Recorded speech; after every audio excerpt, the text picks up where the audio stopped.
नमस्कार दोस्तों, आज के इस वीडियो में हम आपके लिए एक सुंदर कहानी लेकर आए हैं। कहानी अंत तक सुने। एक बुजुर्ग महिला की मृत्यु हो गई। यमराज उसे लेने आए। महिला ने यमराज से पूछा, आप मुझे स्वर्ग ले जाएंगे या नर्क? यमराज ने कहा, मैं तुम्हें दोनों में से किसी जगह पर नहीं लेकर जाऊंगा। तुमने तो इस जन्म में बहुत अच्छे कर्म किए हैं, इसलिए मैं तुम्हें सीधे प्रभु के धाम ले जा रहा हूँ। वह महिला खुश होकर बोली, मेरी आपसे एक विनती है। मैंने इस धरती पर रहते हुए स्वर्ग और नरक के बारे में बहुत कुछ सुना है। मैं एक बार दोनों जगह पर जाकर देखना चाहती हूँ। यमराज बोले, तुम्हारे कर्म बहुत अच्छे हैं, इसीलिए मैं तुम्हें वहाँ ले जाऊँगा। मैं तुम्हारी इस इच्छा को पूरी ज़रूर करूँगा। चलो, मैं तुम्हें स्वर्ग और नरक के रास्ते से होते हुए प्रभु के धाम ले जाता हूँ। दोनों चल पड़े। पहले नरक आया। वहाँ उस महिला ने ज़ोर ज़ोर से लोगों को रोते हुए देखा। उनकी रोने की आवाज़ सुनकर वह दुखी हुई। वहाँ नरक में सभी लोग बीमार और दुबले पतले दिखाई दे रहे थे। औरत ने वहाँ उनमें से किसी एक व्यक्ति से पूछा, आप लोगों की ऐसी हालत क्यों है? वह बोला, जब से हम यहाँ आए हैं तब से हमने एक दिन भी खाना नहीं खाया है।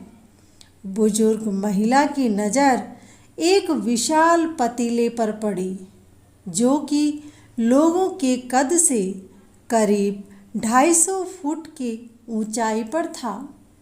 उस पतीले के ऊपर एक विशाल चम्मच लटक रहा था। उसमें से बहुत ही अच्छी खुशबू आ रही थी। बुजुर्ग महिला ने उस व्यक्ति से पूछा, इस पतीले में क्या है? वह व्यक्ति मायूस होकर बोला, यह पतीला हर समय स्वादिष्ट भोजन से भरा रहता है। बुजुर्ग औरत ने हैरानी से पूछा, इसमें स्वादिष्ट भोजन है तो आप लोग पेट भर के खाते क्यों नहीं? वह व्यक्ति जोर से बोला, हम कैसे खाएं? यह पतीला हमसे 250 फीट की ऊंचाई पर है। हम में से कोई भी इस पतीले तक नहीं पहुंच पाता है। बुजुर्ग महिला को उन सब पर दया आ गई। सोचने लगी, शायद ईश्वर ने इन्हें यही दंड दिया होगा। यमराज बुजुर्ग महिला से बोले, चलो, हमें देर हो रही है। दोनों फिर चल पड़े। रास्ते में आगे स्वर्ग आया। वहाँ बुजुर्ग महिला ने सबकी हंसने की आवाज़ें सुनी। वहाँ सब लोग बहुत खुश दिखाई दे रहे थे। उनको खुश देखकर वह भी बहुत खुश हो गई। पर वहाँ स्वर्ग में भी बुजुर्ग महिला की नज़र वैसे ही 250 फुट ऊंचे पतीले पर पड़ी। उसके ऊपर भी वैसा ही चम्मच लटका रहा था जैसे नरक में उसने देखा था। वहाँ भी महिला ने सबसे पूछा, इस पतीले में क्या है? स्वर्ग में रहने वाले लोग बोले, इसमें स्वादिष्ट खीर है।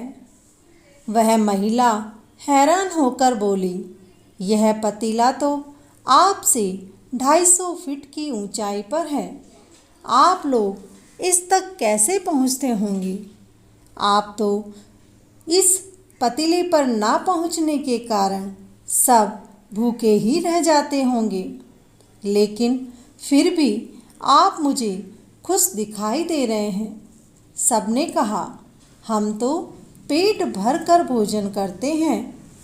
महिला बोली, लेकिन इतने ऊंचे पतीले से भोजन कैसे ले लेते हैं? सभी ने जवाब दिया, यहाँ कितने सारे पेड़ हैं। ईश्वर ने पेड़, नदी आदि मनुष्य की भलाई के लिए ही तो बनाए हैं। हमने इन पेड़ों से लकड़ी काटी, फिर लकड़ियों के टुकड़ों को जोड़कर एक विशाल सीढ़ी को बनाया और उसी लकड़ी की सीढ़ी के सहारे से हम पतीले तक पहुंच जाते हैं और सब मिलकर इसमें रखी हुई खीर का आनंद ले लेते हैं। बुजुर्ग महिला यमराज की ओर देखने लगी। यमराज मुस्कुराए और बोले, देवी, ईश्वर ने स्वर्ग और नरक मनुष्य के हाथों में सौंप रखा है। मनुष्य चाहे तो अपने लिए नरक बना ले और मनुष्य चाहे तो अपने लिए स्वर्ग बना ले। ईश्वर ने सबको एक जैसे ही हालात में भेजा है। उसके लिए उसकी सभी संतान एक समान है। वहाँ नरक में भी पेड़ पौधे, नदी आदि थे, पर वो सभी आलसी थे और आलस के कारण कर्म करना ही नहीं चाहते थे। इसीलिए उन्हें खीर होते हुए भी भूखे रहना पड़ता है, क्योंकि यही तो ईश्वर के द्वारा बनाई हुई इस दुनिया का नियम है कि जो कोई मेहनत करता है अर्थात अपना कर्म करता है, उसे ही तो उसका मीठा फल प्राप्त होता है। दोस्तों, कहानी कैसी लगी हमें लिख कर के ज़रूर बताएं। वीडियो को लाइक करें, अपने दोस्तों के साथ शेयर करें। कहानी सुनने के लिए धन्यवाद।